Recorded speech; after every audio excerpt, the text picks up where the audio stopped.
আমার সঙ্গে রয়েছেন ক্যানিং পূর্বের বিধায়ক এবং ভাঙড় বিধানসভার পর্যবেক্ষক সৌগত মোল্লা। সৌগত দা, রাজপথে হাজার হাজার মানুষ নিয়ে কেন? দেখুন, আমরা একটাই দাবি, রাজ্জাক খানের যারা খুনি তাদেরকে দৃষ্টান্তমূলক শাস্তি দিতে হবে, তাদেরকে ফাঁসির ব্যবস্থা করতে হবে, এটাই হচ্ছে আমাদের লক্ষ্য।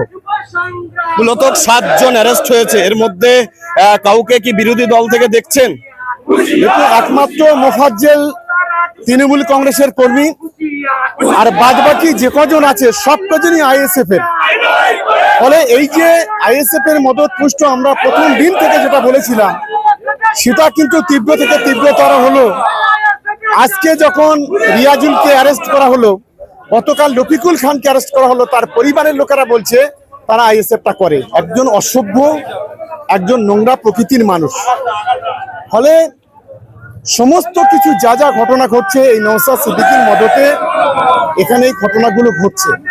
ফলে চোর কখন সে তো স্বীকার করবে না। এই চোরকে যেদিন আমরা ভাঙড় থেকে তাড়াতে পারবো সেদিন ভাঙড়ে শান্তি আসবে। আজকে রাজ্জাকের প্ল্যাকার্ড হাতে, কালো ড্রেস এবং সকলের বুকে কালো ব্যাজ। দেখুন, আমরা খুবই শোকাহত এবং মর্মাহত, কারণ আমাদের একজন সহকর্মীকে হারিয়েছি। এটা আমাদের খুব বড় যন্ত্রণা। তাই আমরা রাজ্জাকের প্রতি, আমরা